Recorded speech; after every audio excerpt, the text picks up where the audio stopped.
ஆஹ் நல்லா இருக்கா இங்கே எல்லாம் மீன் ஜேஎஸ் ஃபிஷரிஸ்ல நான் முன்னாடி வாங்கியிருக்கா. ரொம்ப டேஸ்டா இருக்கா, ஃப்ரெஷ்ஷா இருக்கா. டெய்லி வாங்கினா மீன் புது புதுசா நல்ல ஐட்டம் ஃப்ரெஷ்ஷா வச்சுக்கிறீங்களா டெய்லி அவங்க? நான் இங்கே கோல்டன் ஜார்ஜ் நகர்ல இருந்து வரேன். நான் இங்கே ஒரு 5 years 10 years வாங்கியிருக்கேன். இங்க எல்லாம் இருக்கா, வஞ்சரம், அப்புறம் வவால், எல்லாம் கொடுவா, அப்புறம் சங்கரா, அப்புறம் ஐலா, எல்லாம் மீன் வாங்குறேன் நான் இங்க. ரீசனபிளா இருக்கா, மத்த கடையில ரீசனபிளா இருக்கா, ஃப்ரெஷ்ஷா இருக்கா. அதுதான் முக்கியமா, நம்மள ஃப்ரெஷ் வேணும். அதுதான் ரொம்ப டேஸ்டா இருக்கா. அத பத்தி கவலையே இல்லையா? அவங்க எப்பவுமே எனக்கு ஃப்ரெஷ் கொடுக்குறீங்களா, நல்ல ரேட்டு கொடுக்குறீங்களா, அதுதான். இங்க சங்கரா, ஐலா, மத்தி, கவலை, வெலை மீன் இருக்கு, பேரட் ஃபிஷ் இருக்கு. பேரட் ஃபிஷ் இதான் பேரட் ஃபிஷ். அது பேரட் ஃபிஷ் பார்த்தீங்கன்னா பவளை பாறைகள் இது நடுவில் வந்து இது பண்ணும், கிடைக்கும். அது ஹெல்த்துக்கு நல்லது. அதுக்கப்புறம் பார்த்தீங்கன்னா கொடுவா பார்த்தீங்கன்னா நல்லா டேஸ்டாகவும் இருக்கும், நல்ல இதுவாகவும் இருக்கும், ஸ்ட்ராங்காக இருக்கும், சாஃப்டாக இருக்கும். பேரட் ஃபிஷ் பார்த்தீங்கன்னா அந்த ஜிம்மு இவங்கெல்லாம் போகிறாங்க பார்த்தீங்களா, அவங்களுக்குலாம் அயன் சத்து இதெல்லாம் அதில் இருக்குது. அப்புறம் டியூனா ஃபிஷ்ஷுன்னு சூரைன்னு வாங்க.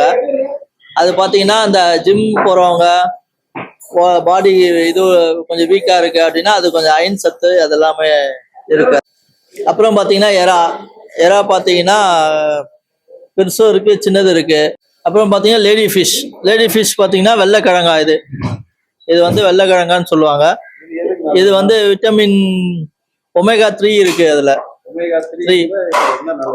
அது இந்த குழந்தை பெற்றவங்க இதெல்லாம் அந்த பத்திய மீன் மாதிரி சாப்பிடுவாங்க. பால் சொரா இருக்கு. பால் சொரா பார்த்தீங்கன்னா அந்த பால் குழந்தைக்கு பால் கொடுக்குறவங்க இதெல்லாம் பால் சொரா சாப்பிட்டா பால் நல்லா இதுவாகும்னு சொல்லுவாங்க. கிடைக்காத மீன் பார்த்தீங்கன்னா பேரட் ஃபிஷ் எப்பயாவது ரேர் அது. அதுக்கப்புறம் பார்த்தா லெதர் ஜாக்கெட் செருப்பு மீன் சொல்லுவாங்க, அதுவும் நல்லா இருக்கும். அதுவும் எப்பயாவது ரேராக தான் வரும் அது. அதுக்கப்புறம் பார்த்தீங்கன்னா ஈஸியா ரொம்ப வெட்டக்கூட மீன் பார்த்தீங்கன்னா வஞ்சரம் இது வஞ்சரம் சொல்லுவாங்க. இது சொரா, பால் சொரா. இது கொடுவா, இந்த மீன் கொடுவா. ஆமா, கொடுவான்னு வாங்க. அது கொடுவா வெட்டுறது பார்த்தீங்கன்னா ஒரு 1/4 மணி நேரம் ஆகும். வஞ்சரம் பார்த்தீங்கன்னா ஒரு 10 to 15 minutes வெட்டிடலாம். ஏப்ரல் 15th இருந்து ஜூன் 20 வரைக்கும் 61 days தடைக்காலம். அதுல பார்த்தீங்கன்னா கொஞ்சம் மீன் தான் வரும். ரேட்டும் பார்த்தீங்கன்னா கொஞ்சம் ஜாஸ்தியா தான் இருக்கும். ஏப்ரல்ல இருந்து ஜூன் வரைக்கும் அந்த டைம்.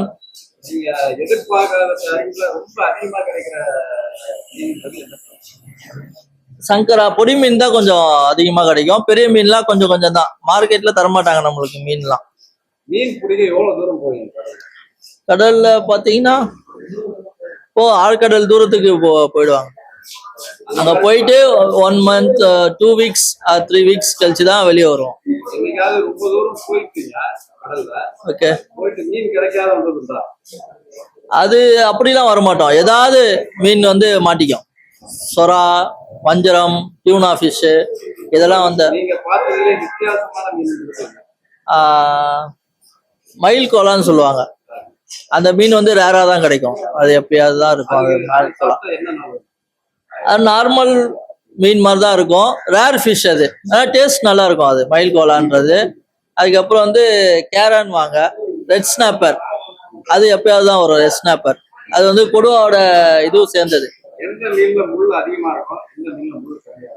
ஏரி மீன்ல மட்டும்தான் முள் ஜாஸ்தியா இருக்கும். அப்புறம் முள்வாலையில முள்ளு ஜாஸ்தியா இருக்கும். மற்ற அந்த கொடுவா, காளா, சீலா, வஞ்சரம், ஒவ்வாலு, அதுக்கப்புறம் சின்ன மீன்ல பாத்தீங்கன்னா ஐலா, சங்கரா, பேரட் ஃபிஷ் இதெல்லாம் நல்லா இருக்கும். இது பாத்தீங்கன்னா ராமேஸ்வரம் நொண்டுன்னுவாங்க. இது வந்து பாத்தீங்கன்னா ராமேஸ்வரம்ல இருந்து வரும் நம்மளுக்கு இது. ஆமா. இது கேஜி வந்து பாத்தீங்கன்னா 700 இது. நண்டு வந்து கோல்டுக்கு சளிக்கு நல்லது. ஓவர் பாடி ஹீட் ஆகி கோல்டு ஆயிடுச்சு அப்படின்னு பாத்தீங்கன்னா நண்டு சாப்பிடுவாங்க சில பேர். அது சாப்பிட்டாங்கன்னா சரியாகும்னு சொல்லுவாங்க சளிக்கு. அனிஃபா எறா வந்து ரத்த ஓட்டெல்லாம் கிளீன் பண்ணும். அதே மாதிரி திருக்க மீன் இருக்குது, அதுக்கு பெயின் நல்லது. திருக்க மீன் பெயின் இடுப்பு வலிக்கு நல்லது, அதெல்லாம் நல்ல மீன். வாரத்துல 2 வாரம் சாப்பிடணும். அது கிலோன்னா முழுசா இருந்தாலும் ஒரு 350 ரூபா 400 ரூபா. நீங்க பார்த்ததுலயே ரொம்ப கஷ்டமான மீன்னா எது? பட் அதான் சொல்ல முதல் கொடுவா மீன்லாம் கொஞ்சம் விரல் அடிக்கணும், கிளீன் பண்ணணும், முள்ளு வெட்டணும், வெட்டுறது கஷ்டம். அதோட பாறை கூட அப்படிதான், பெரிய பாறை அது வரும். அது மட்டும் சிலைஸ் போடும்போது அது கொஞ்சம் கஷ்டமா தான் இருக்கும். எல்லா மீனும் கஷ்டமா. பாறை இல்ல 5 வகை பாறை, நாப்பாறை இருக்குது, குடம்பாறை இருக்குது, பாறையில நிறைய வகை பாறை இருக்குது. அதெல்லாம் முதல் பாறை. மக்கள் அதிகம்னா தேங்காய் பாறை தான் ஜாஸ்தி வாங்கும். ஆமா. அப்புறமா அதே ஒரு முசல் பாறை பட்டர் பீஸ்ன்னு இருக்குது. முசல் பாறை பட்டர் பீஸ், அதுவும் நல்லா டேஸ்ட். அதுதான் மத்தி வந்து உமையாத்திரி இருக்குது. உமையாத்திரி அதுல இருக்குதுன்னு, அதனால மத்தி ஆயில் ஃபிஷ் ஆயில்லாம் அதுதான் கொடுப்பாங்க. சங்கரா 2 வகை, 2 வகை. ராமேஸ்வரம் ஒண்ணு, காசிமூர் சங்கரா ஒண்ணு. அவ்வளவுதான், வேற ஒண்ணு. வேற எல்லா வகையும் சொல்லனா நிறைய வகை மீன் இருக்குதுங்க. வேற போகும் இன்னும். இப்ப சொல்ல வரைக்கும் 45 ஐட்டம் இருக்குது. வஞ்சர துண்டு, வஞ்சர நடுத்தரம், கருப்பு வவால், காலா, சீலா, கொடுவா, அசல் கொடுவா இருக்கு, பாறை, விலை மீன், வெள்ளை வவால், கடல் விரால், அப்புறம் உயிரோட விரால் இருக்கு, பால் சுறா, சூரை, நாக்கு மீன் இருக்கு, செங்கொடுவா, பன்னா, காலா, கடல் கட்லா ரோகு இருக்கு, ஏரி வவால் இருக்கு, மடவை, கரிமீன், சங்கரா, ஐலா, வெள்ளைக்கிழங்கா, நெத்திலி, வெள்ளை சுதும்பு, மத்தி, நகர, கவலை மீன், காரப்பொடி, ஊடா, மொசப்பாறை, கனவா, இறால 3 வகை இருக்கு, பெருசு, மீடியமு, சின்னது. அப்புறம் ப்ளூ நண்டு இருக்கு, நார்மல் நண்டு இருக்கு, சிங்கரால் இருக்கு, தெருக்க, செருப்பு மீன், கிளி மீன், அப்புறம் பரலா, பூங்குழி மீன்ல இத்தனை வகை இருக்கு. நல்ல கடை வந்து நல்லா பெஸ்டான மீன் இருக்கும், தரமான பொருள் இருக்கும், விலையும் கொஞ்சம் இதுவாக இருக்கும். வாங்க, நல்ல மீன் வந்து வாங்கிட்டு போங்க. ஜேஎஸ் ஃபிஷ் சரி. கரெக்டா எங்க இருக்குங்க? இது வழியாபதி சாலை. இது வழியாபதி சாலை. இது ஏரியா வழியாபதி சாலை. ஊரா மகப்பூர் ஈஸ்ட் ரோடு வந்து வழியாபதி சாலை.